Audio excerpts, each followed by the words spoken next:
La noche de los batones largos fue para mí una noche inolvidable en el peor de los sentidos.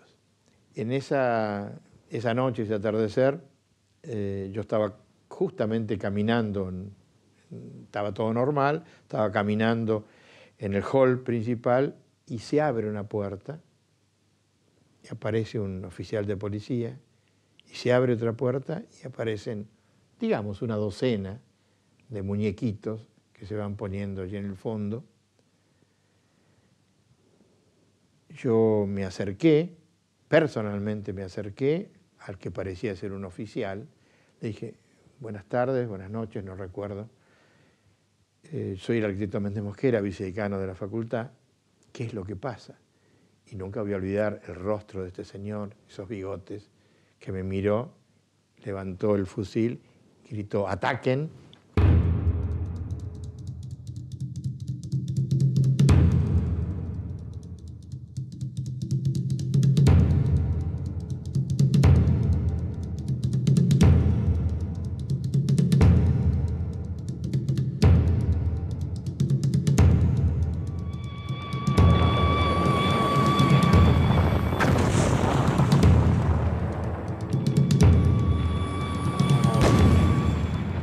En el año 1955, las Fuerzas Armadas consuman un nuevo golpe de Estado.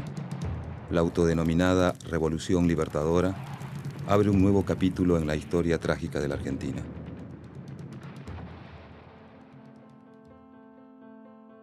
Sin embargo, las universidades inician un proceso de reestructuración en el que se garantizan las consignas de la reforma universitaria de 1918.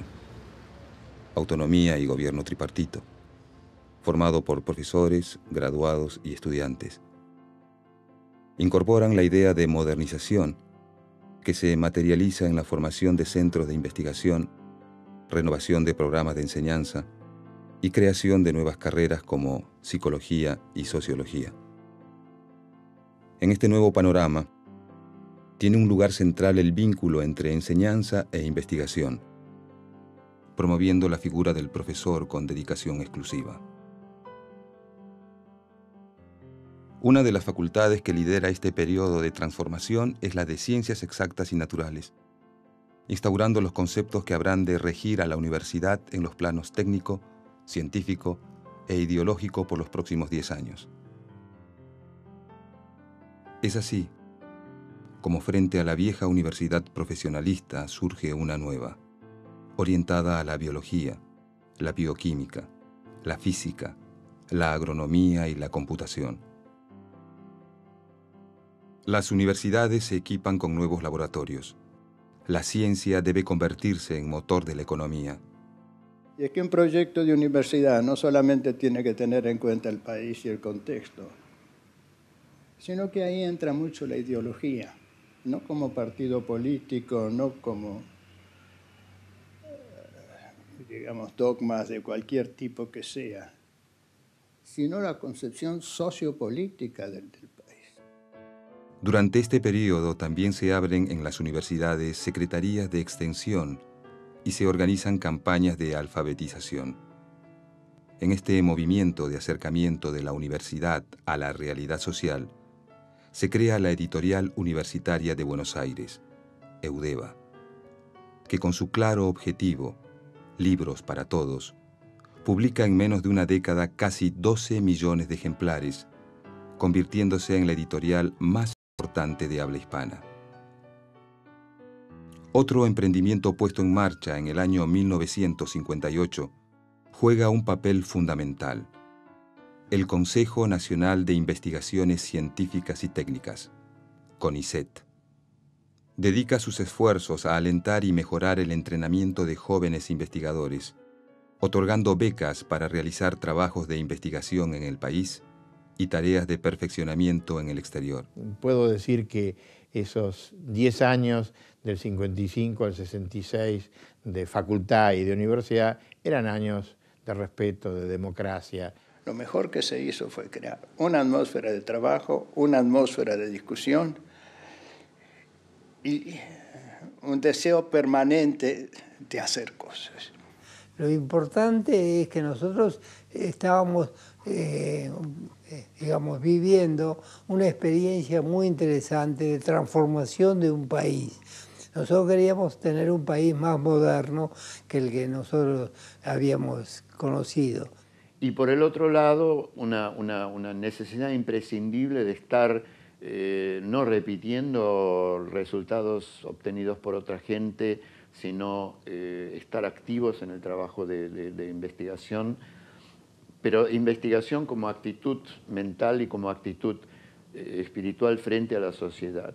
Y estamos aprendiendo cómo hacer las cosas. Hicimos cosas mal, claro que hicimos cosas mal, pero nadie nos enseñó a hacerlas mejor. Creo que lo que teníamos a nuestro favor, que cuando veíamos que eso no iba, volvíamos atrás y tratábamos de cambiar de rumbo. O sea, no teníamos intereses creados con nada ni con nadie. Las primeras generaciones de egresados en ciencias ejercen como docentes o investigadores.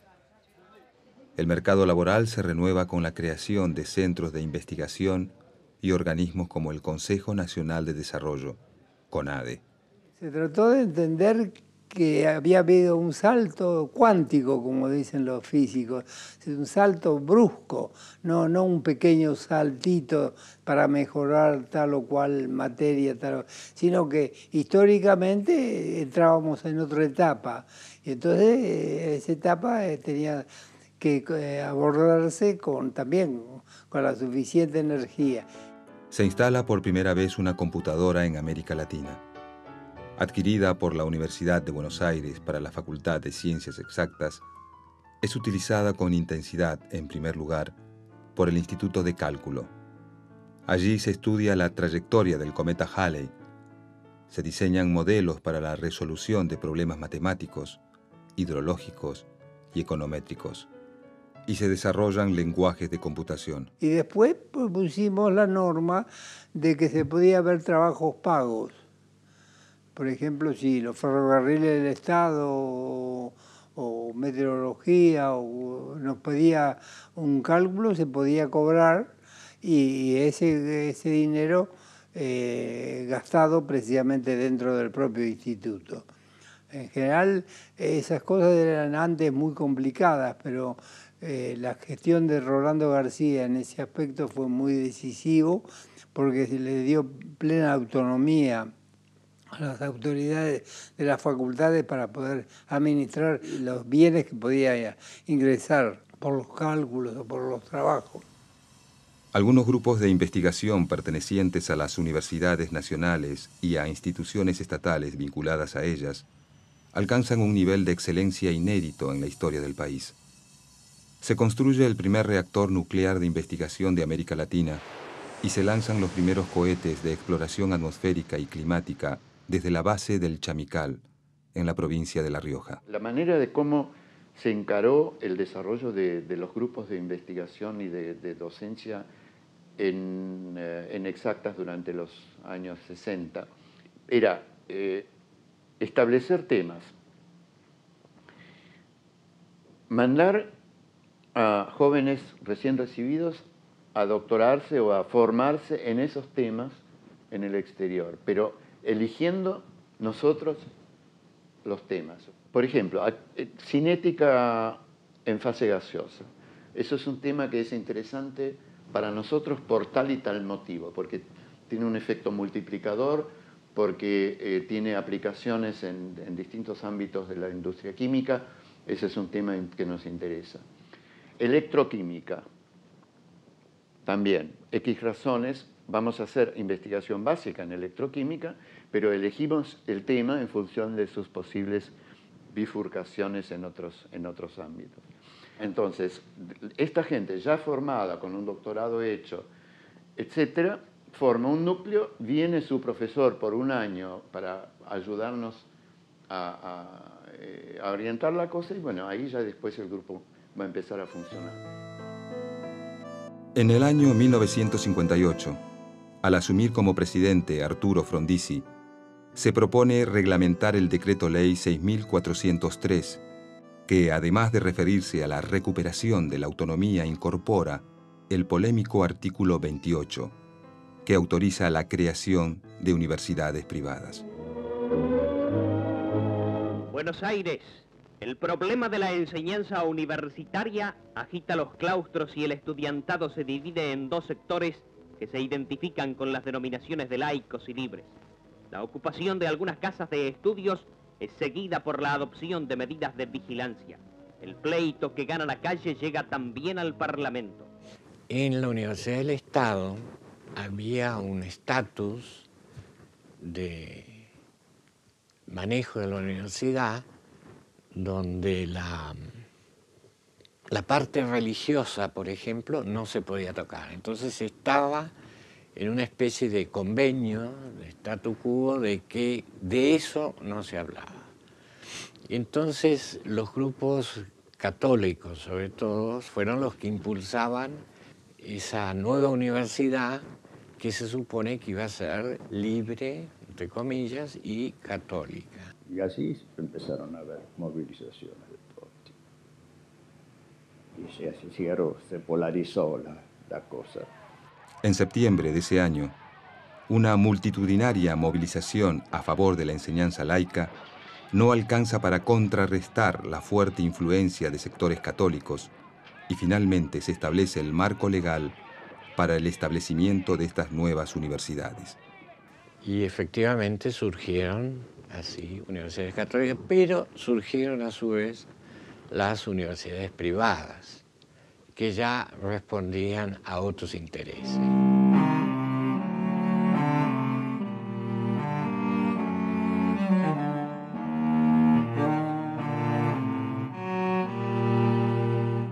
Era una universidad politizada, aunque también, por eso era muy rica, ¿no? Porque era politizada por un lado y muy académica e investigativa por el otro. ¿Para qué la ciencia? ¿Para qué científicos? Simplemente para tener mejores automóviles, mejores casas. No, para un mundo distinto hay que hacer política. En nuestra facultad estaba muy clara una línea del humanismo, estaba muy clara una línea del reformismo, con toda la tradición del reformismo y toda la ideología del reformismo.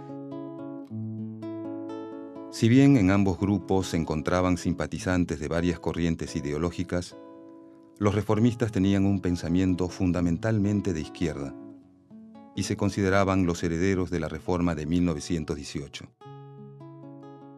El movimiento humanista, predominantemente de centro, surgió a principios de la década del 50, cuando en Europa se extendía la democracia cristiana, es decir, su raíz era principalmente católica. El sector humanista se comportó de una manera que nos hizo aliados en muchos de los proyectos y desarrollos de la universidad, en tanto universidad, independientemente de hablar del contexto de país, del contexto nacional, etc. Si no hablábamos de eso, había una comida como respondían, digamos, a un plan universitario sin intereses así de grupo. Esos son los humanistas, porque hubo un sector de la Iglesia representado, sobre todo entre los graduados, profundamente reaccionario, profundamente imposible incluso de tener diálogo. De ahí tuvimos una oposición muy, muy grande, pero muy grande. Y eso sí estaba dirigido desde afuera. Con el peronismo proscripto, el 12 de octubre de 1963, asume la presidencia el doctor Arturo Illia. Había ganado las elecciones con el 25% de los votos.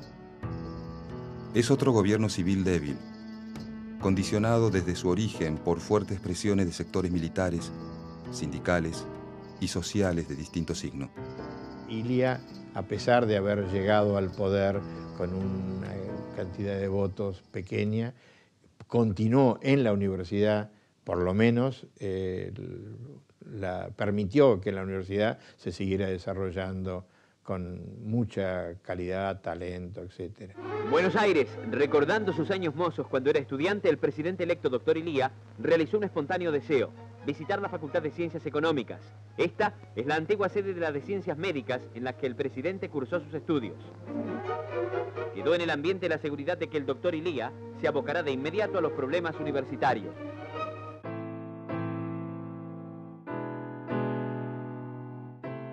En el mes de abril de 1965, el ejército de Estados Unidos invade Santo Domingo. En Buenos Aires, en una marcha de protesta contra ese ataque, muere un joven universitario.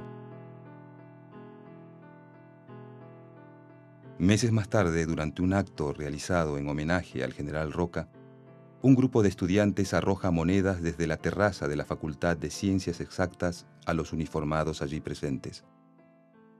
Estos hechos sentarán un peligroso precedente en la ya tensa relación entre la policía y los universitarios. En ese mismo año, en la Universidad de Buenos Aires, después de una reñida elección en la que participa el doctor Rolando García por el reformismo, el decano de la Facultad de Ingeniería y representante del humanismo, Hilario Fernández Long, se convierte en el nuevo rector. Hilario Fernández Long es la demostración de esa convivencia pacífica, democrática que tenía esa universidad. Entretanto, en el país se está viviendo un momento de indefinición. A 3 años de asumir, desgastado por una fuerte campaña de los medios de prensa y ante la indiferencia de la sociedad en su conjunto, el gobierno de Ilía tiene los días contados. En las últimas horas de la tarde del día 27 de junio, se agravó la tensa situación existente desde tiempo atrás en las Tres Armas, que había dado motivo a varias reuniones de los altos mandos militares y del Poder Ejecutivo. La grave crisis institucional culminó con la separación del doctor Arturo Illia del cargo de presidente de la Nación. Mientras esto ocurría, las tropas fueron ocupando los lugares claves de la ciudad para mantener un orden que en ningún momento fue alterado. Los ministros, que habían sido llamados con urgencia, llegaron a la Casa de Gobierno para realizar una reunión de gabinete, a cuyo final todos presentaron sus renuncias.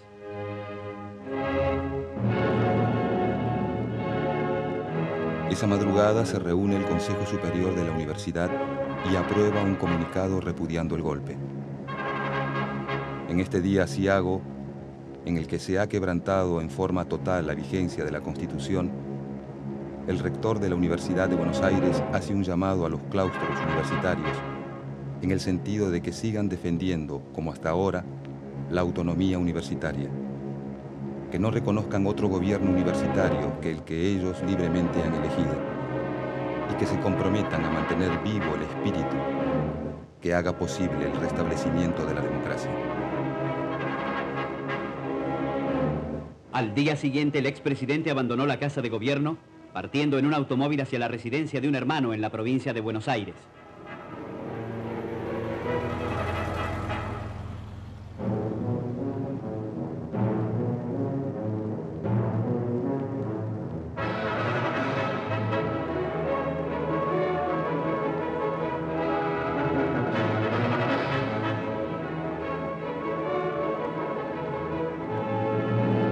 Pocas horas después, los 3 comandantes en jefe asumieron la conducción temporaria del gobierno.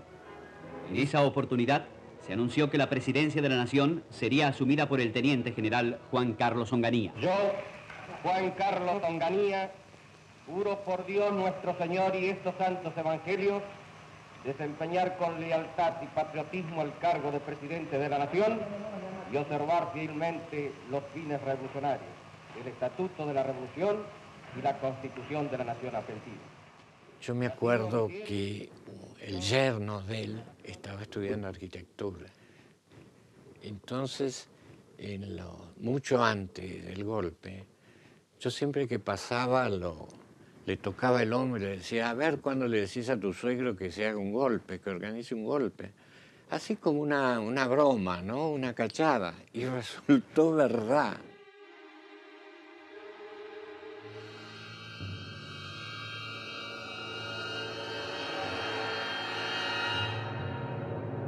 El nuevo régimen, autoproclamado Revolución Argentina, viene a imponer el orden.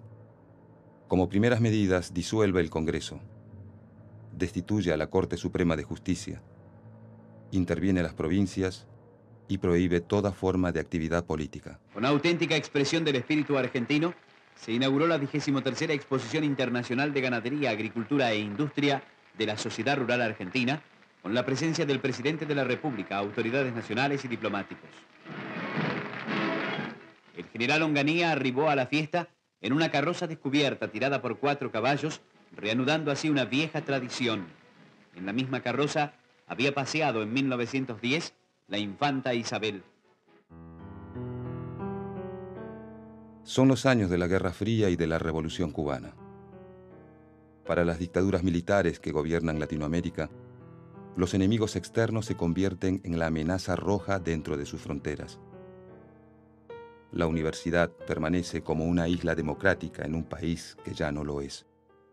Estábamos claramente identificados como foco comunista, petardista, etcétera, etcétera. Nos hicieron esa fama y estábamos claramente. Entonces era el centro que había que destruir. Los únicos 2 entidades dentro del país que sacaron declaraciones públicas condenando el golpe fueron, por razones obvias, la Unión Cívica Radical y la Universidad de Buenos Aires. La verdad, cuando se produjo el golpe, yo diría que casi todos esperábamos, por lo menos yo recuerdo en la Facultad de Filosofía y Letras, que rápidamente se iba a producir la intervención. Decretamos una especie de movilización permanente, tomamos las facultades, nos pasábamos, todavía la Facultad de Exactas estaba en el viejo edificio de la calle Perú, y ocupábamos eso. Y esos 30 días después de entre el golpe y la noche de los bastones largos, y fueron 30 días de temor, desesperación, rumores, agresiones. Entre los objetivos del gobierno de Onganía en lo referente a la política educativa, se destacan la necesidad de neutralizar la infiltración marxista y erradicar la acción del comunismo. El Ministerio de Educación se transforma en Secretaría y pasa a depender del Ministerio del Interior. Carlos María Gelli Oves, subsecretario de Educación. Álvaro Alzogaray, representante del régimen ante los Estados Unidos. Y el periodista Mariano Grondona fueron algunos de sus ideólogos. Todos se niegan hoy a dar su testimonio, salvo Roberto Roth, subsecretario legal y técnico del gobierno de Onganía, un crítico de la universidad de los años 60. No hubo ninguna excelencia en esa universidad, al contrario, era un desastre. Suponer que la universidad la vas a arreglar con un tripartito, no tiene sentido. Los estudiantes decidiendo si sus profesores son nombrados o no son nombrados, dónde se va a hacer ciencia, dónde se va a hacer técnica, más los egresados que son nombrados por la unidad básica o el comité o en elecciones subsidiadas por la CIA, como en el caso cuando yo llegué a consejero de egresados. Finalmente, después de un mes, el gobierno de Onganía interviene en la universidad. Prohíbe la actividad política en las facultades y anula el gobierno tripartito. El viernes 29 de julio, mediante el decreto ley 16.912, convierte a rectores y decanos en interventores delegados del secretario de Educación. Tienen 48 horas de plazo para decidir si aceptan o renuncian. Lo convoqué al consejo directivo inmediatamente, dije, esta es la situación, yo no me quedo. El profesor Doji dijo, yo tampoco. Dimos la vuelta a todos los profesores, ninguno aceptó quedarse como delegados del gobierno. Había una resistencia simbólica, es decir, cerramos la puerta porque no queremos este estatuto nuevo. Queremos el estatuto que había salido de la Asamblea Universitaria, donde profesores, graduados y estudiantes, habían aprobado un gobierno tripartito. el hijo de un general fue alumno de física de la facultad. Y según el padre, lo pervertimos y lo hicimos comunista en la facultad. Este muchacho oyó a su padre decir por teléfono: a los de la Facultad de Ciencias los sacan a palos y a tiros.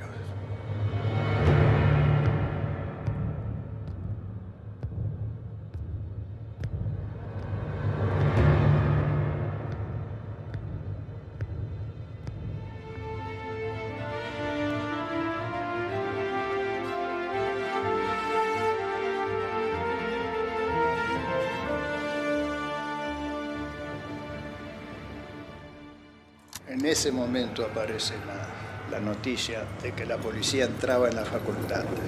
Nos llenaron de gases y cuando ya no podíamos respirar, salimos y yo fui directamente al oficial. Le digo: ¿por qué han entrado ustedes aquí? De acuerdo con este gobierno, yo sigo siendo decano de acá. Y había un tipo bastante más corpulento que yo al lado de él, con uniforme. Hijo de puta. Y pegó un palazo en la cabeza, me tiró al suelo. Pegaba muy bien, como para que no hubiera muertos, digamos. Había heridos, algunos profesores y otros, había algunas mujeres. Eso fue lo que más me chocó. Y yo ya estaba tan caliente que salí y me puse a insultarlo, ¿no? A grito pelado, porque veía cómo le estaban pegando a los muchachos, era realmente vergonzoso.